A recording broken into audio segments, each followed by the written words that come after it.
topic for today is ano ba yung mga pamahiin or mga dapat tandaan or bago ka mag-take ng board exam. Ano ba yung mga ginawa ko? I-share ko lang yung mga ginawa ko nung bago ako mag-take ng board exam. Or ano yung mga pamahiin ko. Nasa sa inyo na po kung gagayahin nyo or kung paniniwalaan nyo. Yun naman po ay nasa sa atin din kung paniniwalaan natin o hindi. Di ba po?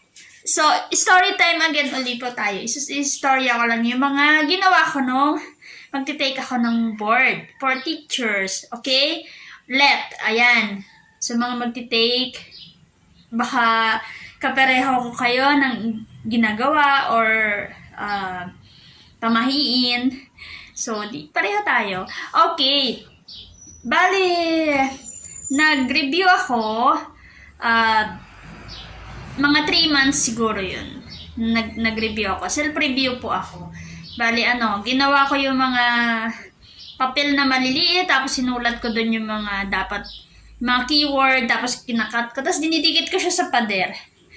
Yan. Para maalala ko, hindi ko alam, dun ko na tatandaan. Hindi ako sanay yung magbuklat na nakalagay talaga doon sa libro na babasahin mo isa-isa. Parang inaantok ako. Hindi ko alam. Pero, kinukuha ko naman, kinokopya ko.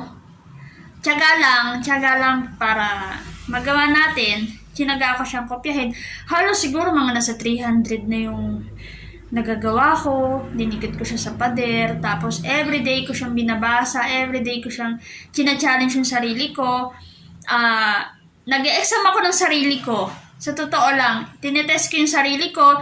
Bawa, maglalagay ako ng 1 to 20 sa math, English, ganyan. Kasi, lalagay ko pag kukuha ako ng mga tanong sa internet, tapos sasagutan ko, may key rin naman sila, pero hindi ko man natitingnan yung key. Pagkatapos ko siyang ma-answer, yun, doon ko chichikan. Tapos, kapag nakita mo na mababa pa rin yung nakukuha mo, try pa, isa pa uli. Mag-review ka uli, i-test mo uli yung sarili mo. Paulit-ulit lang yan hanggang sa matapos. Oo, nakakapagod. Naramdaman ko talaga yung pagod. Mararamdaman mo yung pagod, yung stress na makukuha mo ba. Syempre, magre-review ka tapos hindi ka sigurado. Pero pray lang. Lagi mong tatandaan yan. Lagi ka magpipray. Everyday magpipray ka. Minsan nga natutulog na ako siguro 2:00 na madaling araw. Kasi talagang may time na sinisipag ako. May time na parang tamad ako. Pero pag naiisip kong huwag kang tamarin. Huwag kang tamarin kasi para sa'yo yan. Okay? Lagi niyong tandaan na para sa atin yan. Para sa inyo yan. Okay? Kung yan ay talagang pangarap nyo. Kung dream nyo talaga yan, hindi yan inutos ng kahit sino, magagawa niyo yan. Yan lang yung may ipapayo ko. Kaya niyo yan. Okay? So, yun din sinabi ko sa sarili ko. Kakayanin ko. Alam niyo yung pakiramdam ng kahit anong ginagawa ko, maglalagay lang ako ng headset dito sa ears ko, ire-record ko yung boses ko, tapos kahit anong ginagawa ko, nagliligpit ng plato or anything na basta hindi pwedeng mawala yung pagre-review. Review talaga ang key and pray. Okay? Pray. And then, ayan. Sunod naman po ay, hindi na po ako katulad nito, before ng exam. Okay? Before ng exam, hindi na po ako nag-review. A day before the exam, hindi na po ako nag-review. Lahat po ng gamit ko, itinago ko na. Yung mga nakadikit sa pader, tinanggal ko na po yun. Lahat-lahat. Okay? Para sa akin lang yan ha. Nirelax ko yung buong araw ng nagmumuni-muni, puro pray and pray and pray. So parang pinasok ko na lahat sa utak ko, lahat ng nireview ko. Ganyan. I-relax nyo lang yung sarili nyo, katulad ng ginawa ko. Nag-relax lang ako. Tapos, ayun. Sa nga pala, yung, di ba, minsan meron tayo yung sinishade. Nag-practice din po talaga ako nun. No, habang nire-review ko yung sarili ko, doon na rin, nagtatry din ako mag-shading. Para sanay na po ako na mag-shade. Okay? Mag-shade.